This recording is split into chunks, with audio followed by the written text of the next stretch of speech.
I go to work, I need to prepare myself a little bit. So I'm taking care, especially for my hair, because everybody It's looking at you. Of course, you are, sometimes I told them, this is fine. You know, when I have even my friends, we go to a restaurant, they are like, oh, I'm so sorry, I didn't wash my hair today.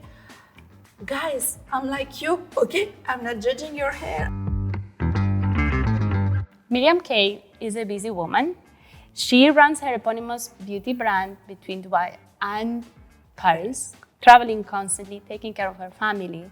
And today we are with her in her home, and we're gonna be getting to know her better and finding out how she managed to reach so high as she reached so far. Hello, Myriam. Hello, thanks for having me. It's a pleasure. I have so many questions for you. I'm sorry. Okay. You want to know everything. So, tell us, how did you become, or how your brand became one of the most recognized brands when it comes to beauty? How did you do it? What is it about the brand that actually you think is attracting people? Actually, it started with word of mouth. So, I'm a hairdresser. I'm having a salon in Paris. So I was applying my treatments, and then a girl come and bring her sister, her mother, her friends, and it started like that. And I feel really close to my clients, to my community also, because I'm a woman and it helps, Yeah. I understand their needs, I understand what they are looking for, so They can helps. relate to you. Yeah. So, that's fantastic. What inspired you to start your business? Because how did it all happen? Did you woke up one day and thought like, okay, I want to start a beauty salon? So how was it? Not at all. I was dedicated to law, so Oh, wow. yeah. And my mother opened a salon at this time. She was not a hairdresser at all. So as a unique child, I helped her. So I was at the beginning doing the shampoos, then cleaning the salons, and little by little, it took me 1 year. 1 year I learned a little bit about hair color, about haircuts, about everything with the other hairdressers. So it started like that. And then I told my parents that I want to be a hairdresser. And from that moment when you tell your parents, I also want to be a hairdresser, to what you have today, which is basically multiple salons across the world and a retail line of your own brand. How did you do that? How did you transition? Oh, it took me 12 years. And, It's not an overnight thing. No. And it was little by little. I had one client who come in one of my salons in France, and she asked me for the treatment. She was Brazilian. She wants me to do her keratin treatment, and I told her it's not possible. You have blonde hair, bleached hair. It will damage your hair. I don't have any product that can match your needs. And she said, no, I'm Brazilian, and in Brazil we have this treatment. So this is how everything started. So I make some research on Google, and then I just get married at this time, and I told to my husband, please take me to Brazil. I want to see what products they have. Started like that. I went to Brazil, and I did my first product in Brazil. Oh, wow. And what has been the most defining moment of your career so far? This trip to Brazil, when you opened your salons, what was it? What was it that was kind of like, I got it now? The most important moment in my life, in my professional life, was my first time in Rio. I discovered a world of beauty that I couldn't imagine. Oh, wow. They have so many. I think they have the melting pot of the planet is in Brazil. You have Afro hair, Mediterranean hair, straight hair, so many kind of hair. So they are used to manage different kind of hair. So I discovered really that there is a multitude of products, molecular treatments that we don't have in Europe, and this is what changed completely my life, really. Wow. Yeah, because normally we tend to be used only to one particular type of hair, and there you learn everything basically. Especially in Europe. Yeah, In especially Europe, in you are used to one kind of hair, and it's very hard to find the right products. Yeah, rain products and even specialists. Yeah, a specialist also, yes. And how would you define success? For me, success is really, it will not, the success will never happen like this. You have to work, work, work. You cannot imagine. If someone succeed, if someone has success, it's because he's working. So, sometimes people say, oh, you're so successful, you're lucky. I'm not lucky. I work hard. 7 days on 7. So, yeah, it's a lot of work. And maybe some chance also, but there is work definitely behind. And we have to love what we do, because otherwise, how are you going to be able to put up so many hours and so much passion into it? It has to be a combination of things, otherwise it doesn't work. How does a typical day in your life looks like? Oh, We're talking about busy, let's see. First of all, busy, sure. No, a typical day mother. So I wake up, I take care of the kids. Then when they are at school, I can take off my work. So I go to work. I need to prepare myself a little bit. So I'm taking care, especially for my hair, because everybody is looking at you. Of course, you are, Sometimes I told them, this is fine. When I have even my friends, we go to a restaurant, they are like, oh, I'm so sorry, I didn't wash my hair today. Guys, I'm like you, okay? I'm not judging your hair. No, but it's a pressure for us because of your hair. No, please, it's fine. So the hair is so important for me. I have always to take care of it. And I go to the office. In the office, I can manage digital marketing, go to influencer, go to journalist, go to developing the products, to accountings, to, the day is goes so fast. Like 8 hours is not enough for me. So of course I'm bringing work at home. And that when it's finished, I have to go back home, take care of the kids, make them sleep, and then work again. My husband is working with me, so it makes things easier because he understands, when he knows under what you are pressure. Doing when you are not. Yes. Yes. The most difficult part is to take care of me, to have a me time. This is the most difficult for me because I'm putting the kids first, the work first, my husband first. And when sometimes I'm making a burnout, I know that I need to stop. Yes, to stop and to do some massage or, to take care of me. And what advice would you give to someone that wants to start in the beauty industry? The best advice I could give is to work for passion, not for money. Yeah. This is really the most important true, thing. very true. Because you will, sorry to say that, but you will not win money the first year, maybe not the second year. So how will you stay? How will you get the opportunity to involve? You have to stay focused by passion. Yeah. So if you work, for me it was easy because I want to take care of women. I want to make them beautiful and to make them feel great. Mm-hmm. So it's easy because only their smile, it costs so much for me, Yeah. But if you open a business for making money, this will not work. Yeah, and also the amount of hours that you have to put. I mean, I'm an entrepreneur myself, and I can say you work much more when it's for your own business than when you're working for any other company. True. So yeah, it's worse, and you're not getting paid. Yeah, on top of that, you're actually paying. Let's talk about the future of beauty.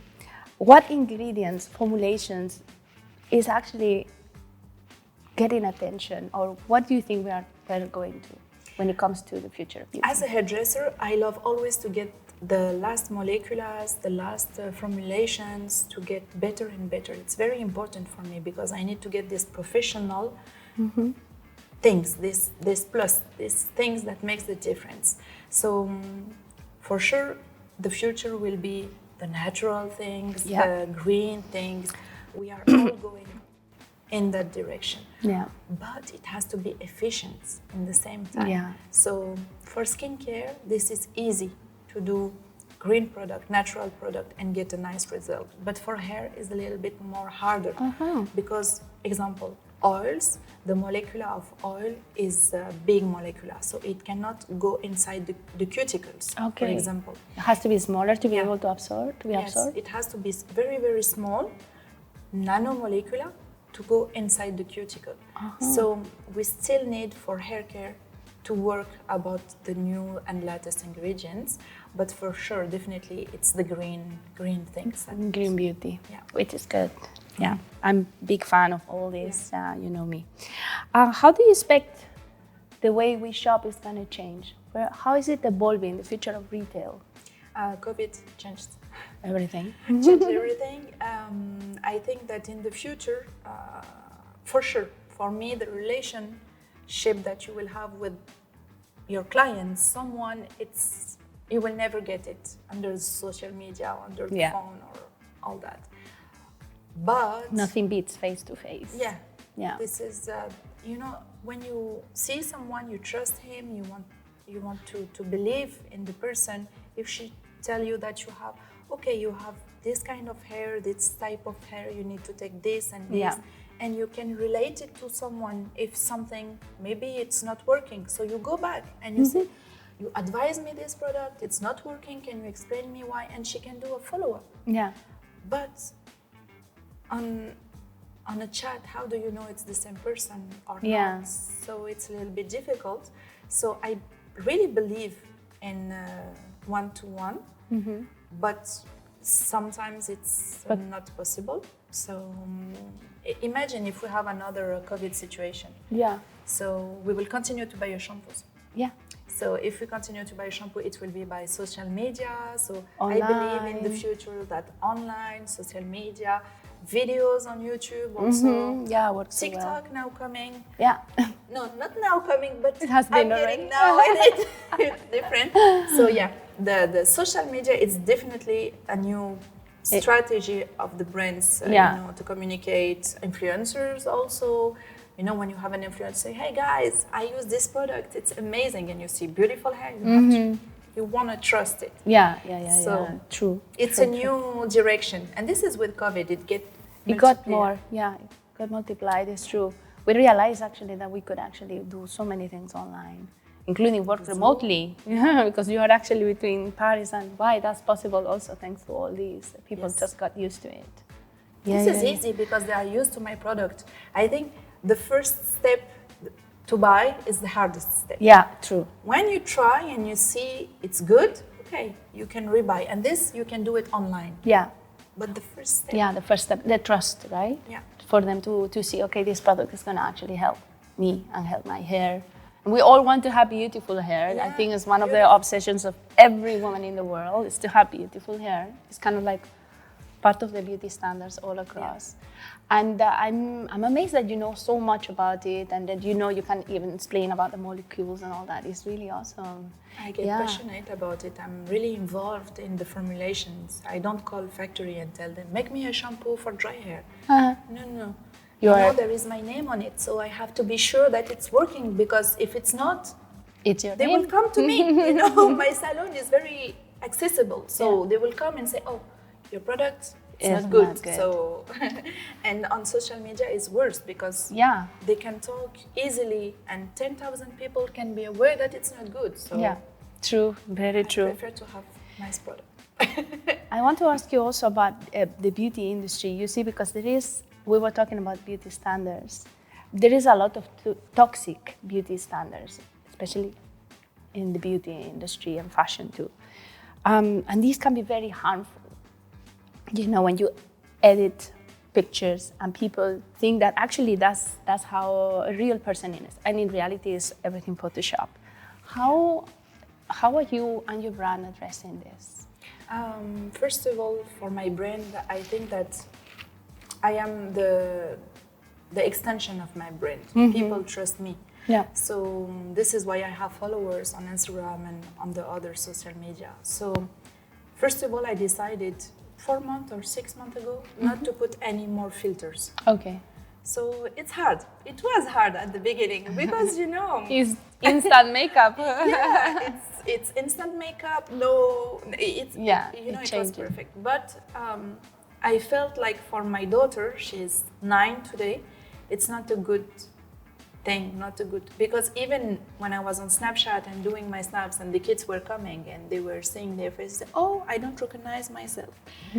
So even me, couldn't recognize myself when I was spending so many times with the filters. Yeah. And then seeing myself and say, oh my God, what my skin, what has my skin, what has my face, what, so it's really not good, and you lose your confidence.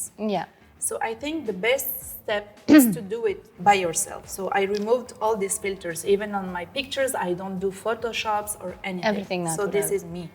And for the brand, what I did is now, the girls that I'm taking, the models, the image, the other image, and even the influencer, I'm choosing them properly to not get photo shoot. Or even if you get photo shoot, it's very light. It's for getting a nice light, but I don't want to sell false thing. I want to be honest with my community, with my customers, with my clients. I want to be real. So I'm trusting in real thing. Yeah. I don't want to go in filters and Photoshop. Yeah. This is not real life. Yeah. It's the metaverse. I Is hate metaverse. It's not even the metaverse, it's this reality, but it's just, we are kind of like creating this beauty standard that is unattainable for all of us, no matter how perfect you are. And I think it's good that we embrace how perfect or perfectly imperfect we are, right? Perfectly imperfect. Because, it works. Yes. We have an amazing body and we need to love ourselves. And it's important that the beauty industry also help us do that. I'm happy that you're doing this and you're taking the steps. Thank you. It was not easy. I totally relate to that. Because you have other influencers, they are perfect, and you are like, oh my God, what does your skin have? But the reaction of my followers were thank you. You are like us. They related more to me. So they are really. Did that surprise you? Did that surprise you that they actually say thank you for doing this? Actually, it makes sense to us. Because you are making it for them. Yeah. To give them beautiful content.